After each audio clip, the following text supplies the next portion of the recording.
ఈరోజు వేల వేల కోట్లు సంపాదించిన వాళ్ళందరూ పుట్టుకతోనే జీనియస్లు మాత్రం కాదు, కానీ లైఫ్లో ఎంతో కష్టపడ్డారు.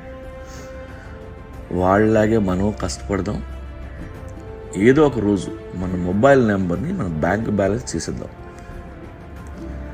9 డిజిట్ కాకపోతే 8 digit. Let's jump in to the sky. కనీసం కొబ్బరి చెట్టు మీదనే పడతాం.